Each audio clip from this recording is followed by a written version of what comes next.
من غير ولا بيض ولا مايونيز، تاكلوها مع الشاورما والسجق الجميل ده. الشاورما دي يا جماعه عوامل ايه؟ عمايل زوزه. عمايل زوزه عوامل شايفين؟ مين؟ تقول ايه؟ في درس الرياضيات عوامل مين؟ بصوا بقى الشاورما اهي، نحطها في التوميه. الله، حاجه كده تفتح النفس. شوفوا الفيديو للاخر، ما تنسوش تحطوا لايك وتصلوا على النبي. استنى دوق كده. وبكده هننهي لا الفيديو. دوق بس، لا دي البدايه، دي المقدمه يا حبيبي. بجد؟ ايه ايه عظمه. طب يلا ويلا نشوف الطريقه. بسم الله الرحمن الرحيم. جبنا 4 معالق نشا، نحط عليهم كوبايه ميه ونقلبهم قوي. نار عاليه. انتوا جايبين عشان اقلب؟ حاضر يا جماعه. سيبناها لما ربطت بقت باللون الشفاف اللي انتوا شايفينه ده. يلا ايه؟ فصوص توم، 3 فصوص توم. معلقه كاتشب، ده بديل ايه؟ معلقه زبادي، ده بديل المايونيز لان انا مش بحب المايونيز. تمام.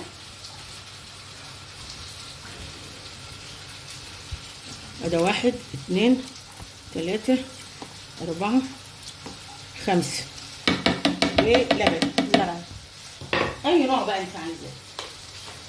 تمام. هنا انت تحطي من معلقه، تخلي 3 معالق. انا هخليني وسطيه عشان ما تبقاش فيها مزازه وحضاضه. هحط ايه؟ حوالي تقريبا معلقه ونص.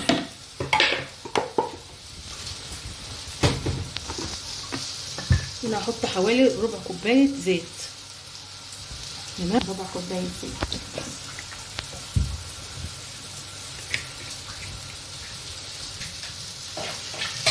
النشا تبرد.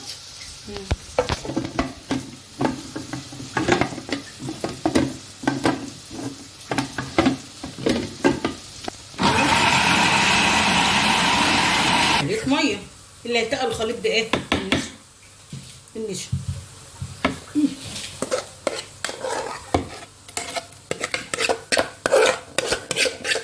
هنا طبعا هحط ايه؟ شويه ملح. تحط حاجه تانية؟ نضربهم بقى في الخلاط او الكبه. لو عايزه تحطي ليمون حطي، بس انا لا مش هتبقى مش مزاج حلوه. احط ليمون. لا هبقى عادي.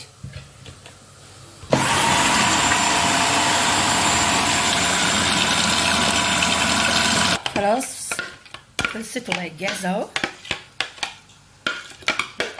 يا جماعه جربوها بالطريقه دي، هتعجبكم جدا جدا جدا واحلى من الجاهزه. بس كده بقى وصلنا لنهايه الفيديو. اتمنى الفيديو يعجبكم.